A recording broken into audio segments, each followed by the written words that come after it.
Hi friends, இன்றைக்கி ஹெல்த்தியான ஒரு பிரேக்ஃபாஸ்ட் டிஷ் தான் உங்கள்கிட்ட ஷேர் பண்ண போகிறேன். ஃப்ரெண்ட்ஸ், நம்மளோட வீடியோ உங்களுக்கு பிடிச்சிருந்தா லைக் பண்ணுங்கள், ஷேர் பண்ணுங்கள், கமெண்ட் பண்ணுங்கள், நம்ம சேனலை சப்ஸ்கிரைப் பண்ணி வச்சுக்கிடுங்க. இன்றைக்கி கோதுமை மாவில் சூப்பரான ஒரு களி கிண்டுறது தான் எப்படின்னு பார்க்க போகிறோம். அதுக்கு 1 கப் அளவு கோதுமை மாவு எடுத்துருக்கேன். அதுக்கு 2 கப் அளவு தண்ணி சேர்த்து கரைச்சி ஒரு அரை மணிக்கூர் அப்படியே ரெடி பண்ணி வச்சாச்சு.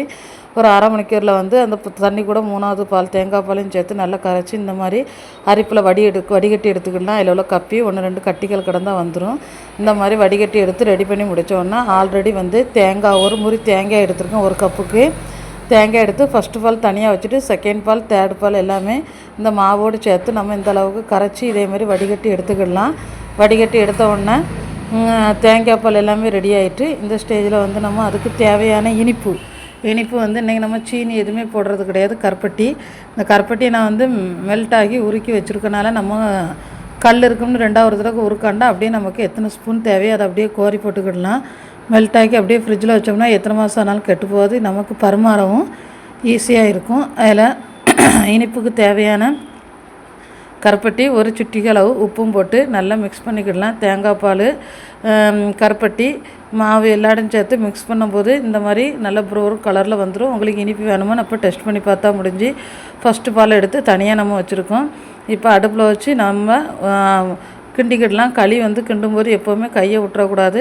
கை விட்டோன்னா கீழே அடி பிடிச்சிரும். அதனால் கொஞ்சம் கை விடாமல் கொஞ்சம் நெட்ட கனவுள்ள ஆப்பை வச்சு நம்ம கிண்டிக்கிட்டே இருக்கலாம்.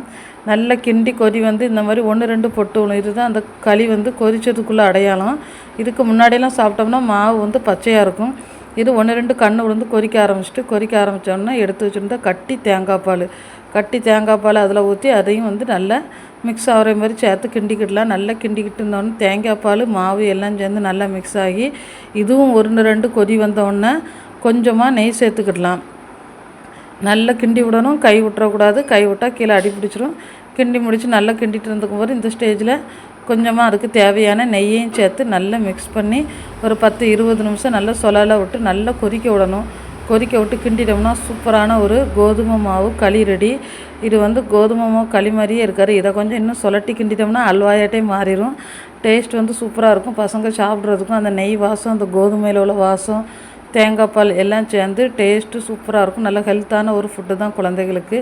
ஏன்னா பச்சை குழந்தையிலேருந்து பெரிய ஆள் வர சாப்பிடலாம். ஏன்னா இந்த மாவு நம்ம ஆல்ரெடி நம்ம அரை மணிக்கூர் ஊற வச்சு தேங்காய் பால், நெய், கருப்பட்டி இதில் எல்லாமே நல்ல ஹெல்த்தான பொருள் தான் சேர்த்து நம்ம மிக்ஸ் பண்ணி இப்படி கிண்டி கொடுத்தோம்னா டேஸ்ட்டு சூப்பராக இருக்கும். ஃப்ரெண்ட்ஸ், நீங்கள் வீட்டில் கண்டிப்பாக இந்த மாதிரி செய்து பாருங்கள். செய்து பார்த்துட்டு எப்படி இருக்குன்னு உள்ளதை எனக்கு கமெண்ட் பண்ணுங்கள்.